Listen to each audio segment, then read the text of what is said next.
Hey, it's Thursday. Time to emerge, you and me. It should be you and me. I wanted to see if you were watching. From lockdown.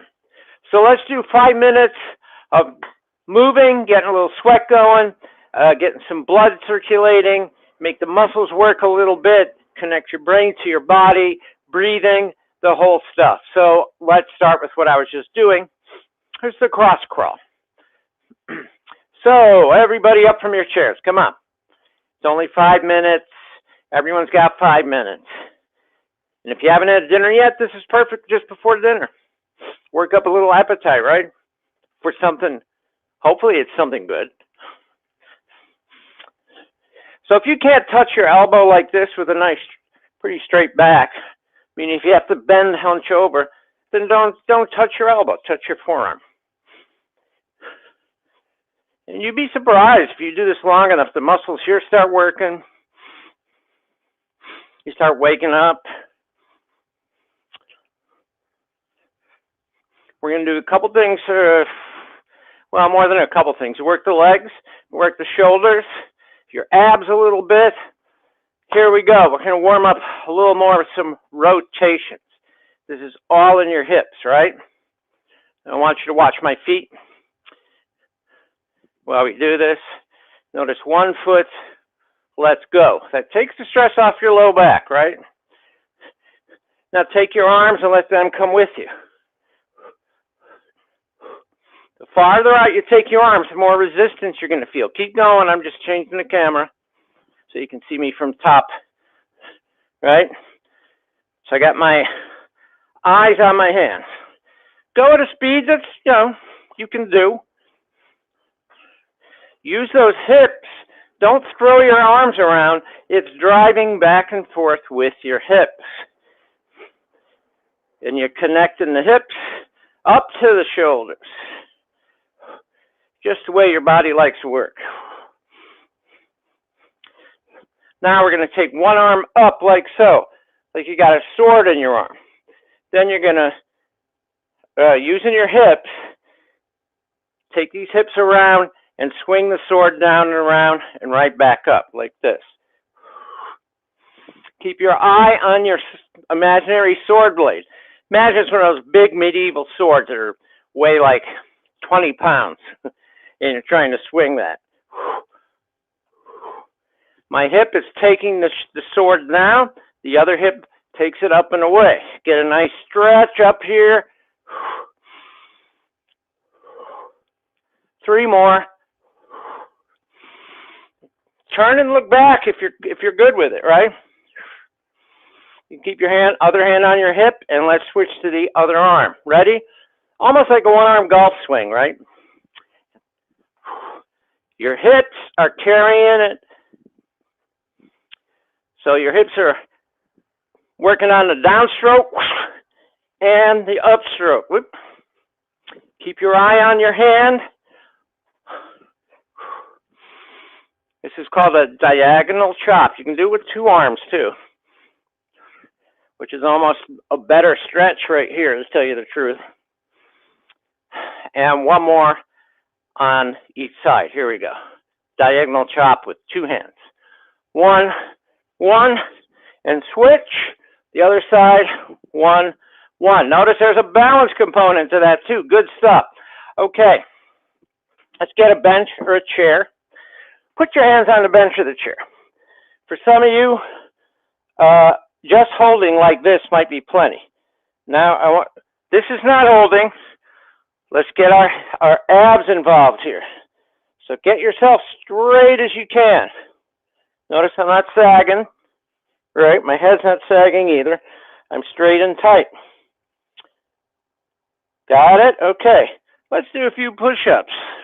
1, 2, let's just do 5, 3, 4, 5. Let's take a breath in through your nose into the lower part of your lungs. And out through your mouth. Just let it out easy. Again. Okay.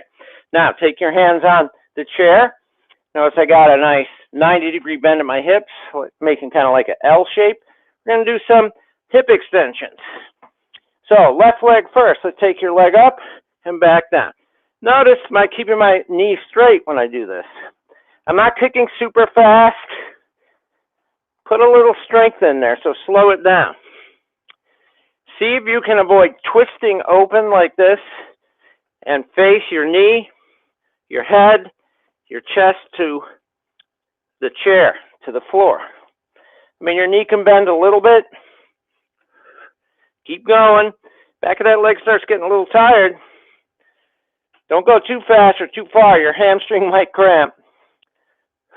If you haven't done this before, especially. Let's switch to the other leg. And just starting to tone in those hips a little bit. Waking it up.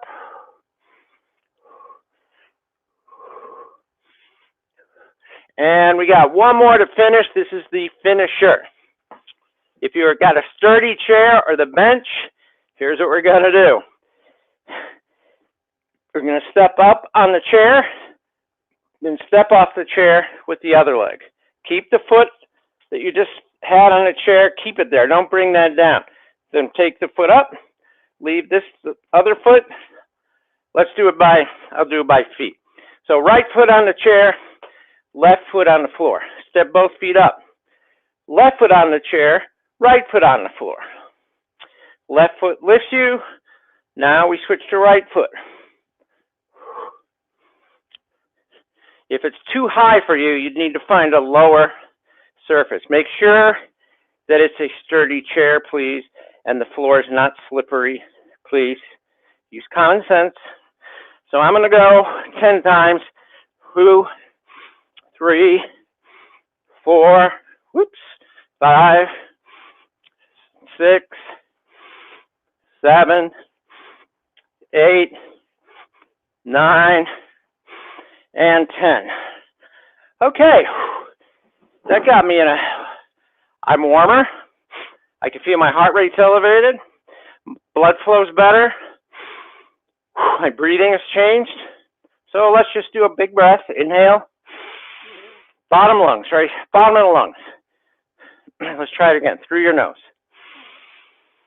And exhale. One more time. Inhale. Now that step up we did, there's other ways to do that if that was too challenging. But we're moving on. If you need to know what to do, message me. We can certainly set up a private one-on-one assessment to see if you're a candidate for classes or not, if it's for you. If not, I can set you in the right direction of where to go to get what it is you want. So, we're emerging from lockdown. Now, as the video that's been floating around to me says, I say in there, during lockdown, if you're like a lot of people, you might have eaten too much, you might have put on weight, you might have lost sleep, felt depressed, isolated, full of anxiety, and any number of other things. You might have gotten very stiff because you sat around. Now you're emerging from lockdown, so it's kind of like New Year's Day in the gym world, where everyone makes some kind of New Year's resolution and they rush in to sign up.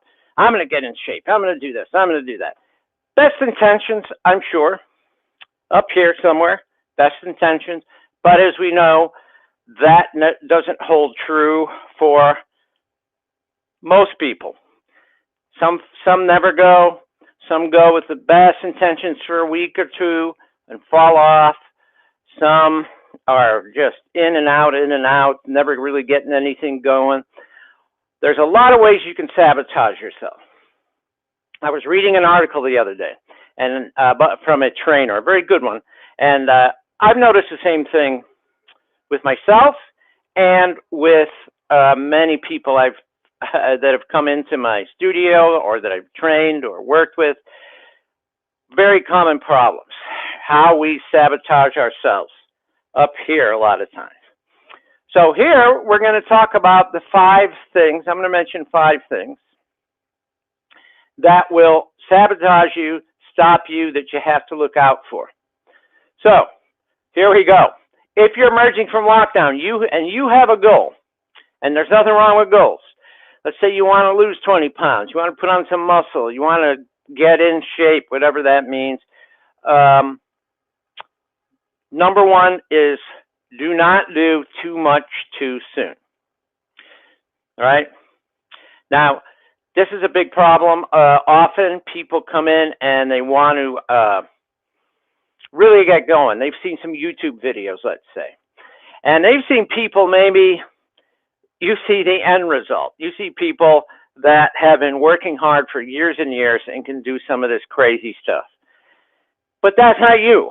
And even if you did put in the years of work, you might never get to that. Some people can, some can't, right? So let's take the expectations and dial them back. If you've been in lockdown and you went into lockdown in bad shape after years of junk food and no exercise, you've spent years digging a hole for yourself. You can't just toss dirt in the hole in 1 month and expect everything to be great. It's not going to work. Never has worked, never will work, no matter what some magazine might tell you. It requires a lot of time and attention on your part because this is serious stuff. This is you. This is your health. This is your spirit. This is your mind. This is your life, right? A lot more attention than it takes to emerge from lockdown and decide you want to buy a new car and you get a lot of anxiety over what color the car is going to be or something. Is that really important compared to your health, right, and your life? Okay, so too much too soon. Number two, let's go with avoid comparing. I've seen this many times. I've even done it with myself. Again, you see someone online. YouTube is a big culprit. I'll keep bringing it up. And you compare yourself to somebody on there, and you feel less than. Or a person that's real ripped, and you've got a bunch of flab on. You start comparing yourself to that person. Really, it's nothing but damage when you do that. And the only way you'll understand that is to really sit with it. When you start comparing, watch it in your own mind. Look at the nature of comparison and how it steamrolls you.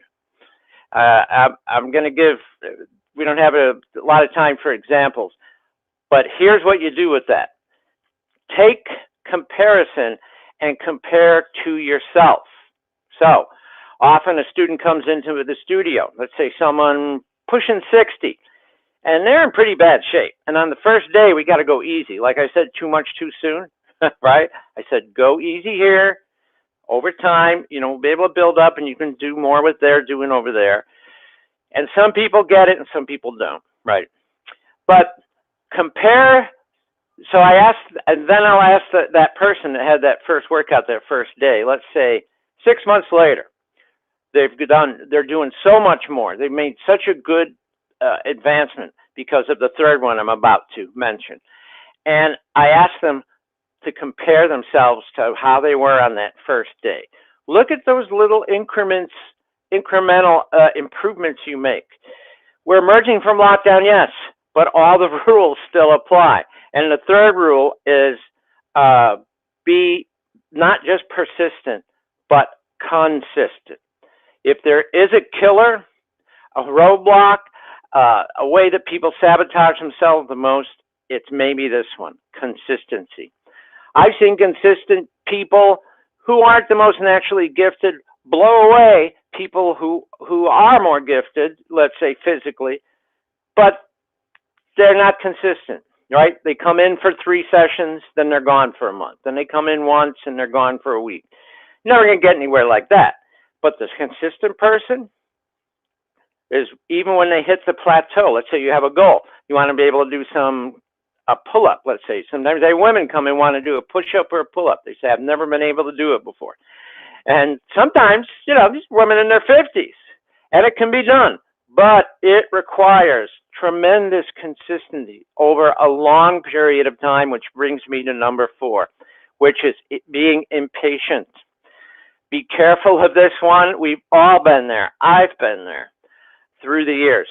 I get impatient. I've been working hard for months, and it just isn't quite there. What I'm trying to, maybe it's an exercise I'm trying to do, or Back when I was a competitive runner, the fast times in races didn't come fast enough. And I got impatient, and sometimes I would go too much too soon, or too much or too hard, or my expectations were too high.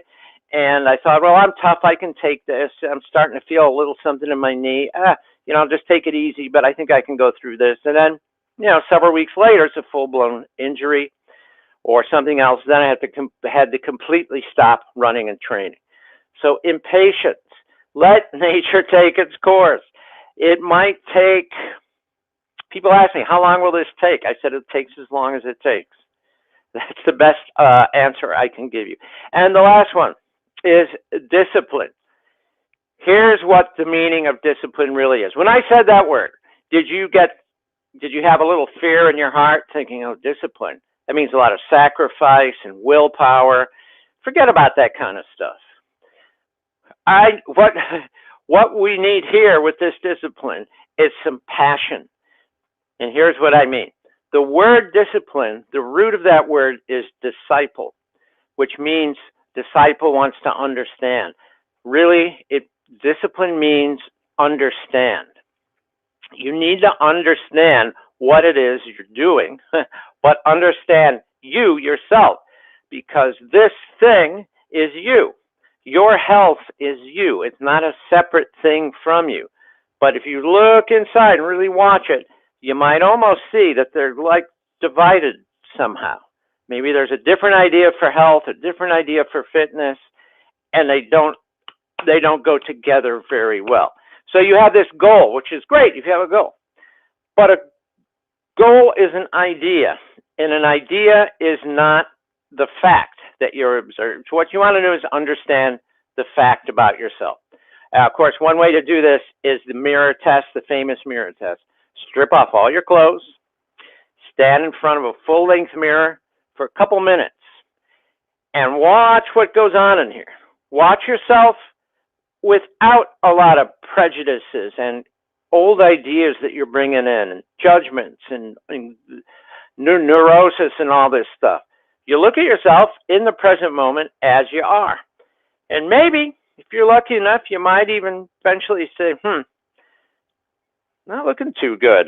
I didn't realize, I'm looking at myself honestly here. I don't know if I'm looking too good right now. So then you have the idea. But of course, the idea is to lose weight, get in shape. But the idea, again, is not the fact. Let's say you've been pigging out on junk food. Let's use the word gluttony for that, right? You decide, okay, I'm going to be non-gluttonous. But that is still gluttony. If just don't make a snap decision and say, what's he talking about? Just watch it in yourself. It's still gluttony because you have not understood what gluttony is. So how often do you see people slide back off a good meal plan and everything crashes and burns? They never understood the nature of what the gluttony was in them. And the gluttony is you. It's not a separate thing that comes in like a mosquito that comes in to bite you. The gluttony is you. And once you understand it at that level, you see it for what it is. And then you just don't engage in that stuff. It works with cigarettes too, if you're a smoker. You see it for what it is in that moment. There's a big bird right outside the window. I don't know what it's doing. That one's a bit more obtuse kind of thinking, if that's the right word. So you're probably thinking, what's he talking about? Let's go to the 4 practical ones, and then we'll call it a day.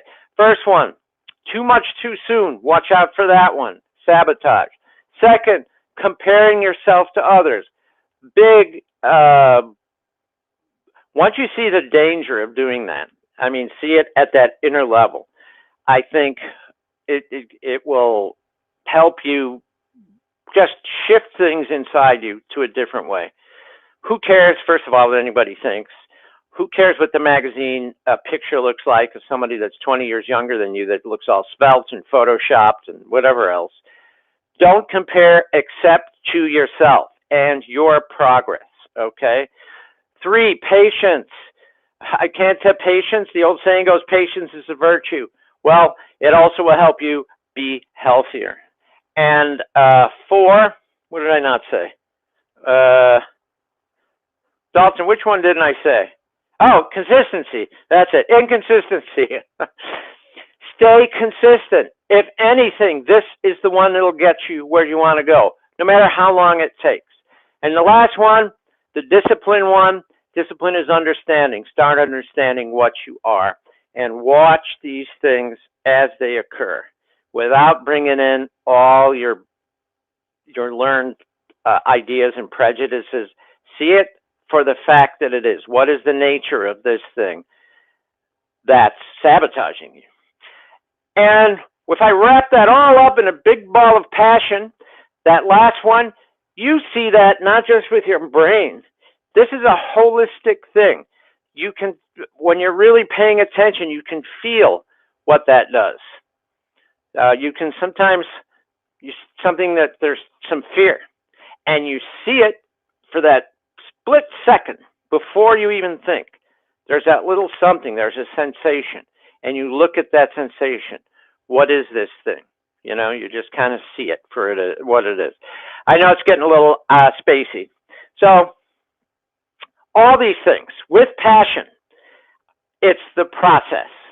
The end, you know, especially for younger than last year, there's no end. I mean, the end comes when the day you die. It's the process. Goals are good, but the process is better, right? So, some passion in the process. Every minute of every day, the process of your life, the process of your eating, how you're thinking, how you're sleeping, how you drink enough, how you drink water. Do you drink water, right? Process of an exercise. When you start, some people got to start a push-up at a very, very basic level. And the process of building that up, if that's what you want, the process is everything. That's life. So, emerging from lockdown, it's a big mental game, right? I could tell you what to do. I could show you pictures of what to do.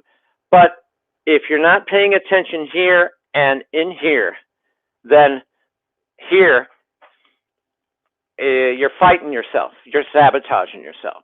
It's the three buts. Here, I'm going to close on the three buts.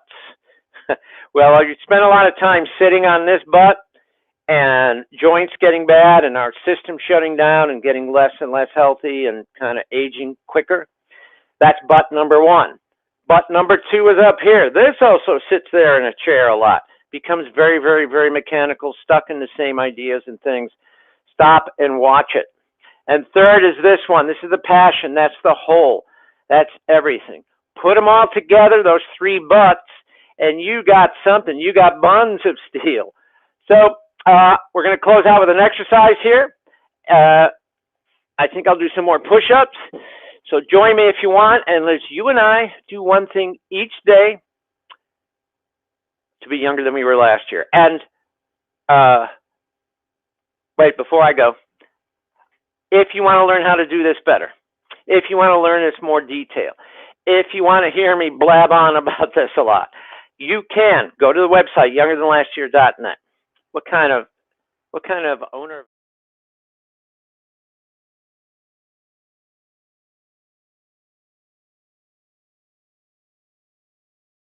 Forget. Youngerthanlastyear.net. You can go to the page, classes page there, and you can sign up for a virtual one-on-one with just me. This is just an assessment. You and I talk. I put you through some movements and exercises, ask you questions, see if younger than last year is for you. And like I said at the beginning, if it is, you can come into class virtually, or if you're nearby here in Brooklyn, we got the studio open again. If not, I can maybe help set you in the right direction of what you should do and where you should go. So let's try this one more time. If I ever do this right, if I ever close one of these and don't do this, I want you to please write in and say, well, hey, you forgot. So let's you and I do one thing each day to be younger than we were last year. I'll see you next Thursday where you've emerged from lockdown a little more. Take care. Oh, yes. Hey, this is Robert Troch of Younger Than Last Year. And if you're like a lot of people during lockdown, you might have eaten too much. You put on some weight, lost some sleep, felt depressed. Well, now we're starting to emerge from lockdown. And I want to help you make a turnaround from all that stuff. How are we going to do that? Well, here in the fitness studio, we've created live video episodes to help you make that turnaround so you can feel energized and healthy again. Every episode will have some exercises in it to get your blood flowing so you feel good, but also cover lots of tips and advice on all the 7 foundations of Younger Than Last Year. Please join us on Facebook every Thursday night at 7 p.m. Eastern Standard Time. If you want to start developing a fitness plan to emerge from lockdown, you can sign up for a free one-on-one session at our website, email me, or give me a call. Be well. Talk to you soon.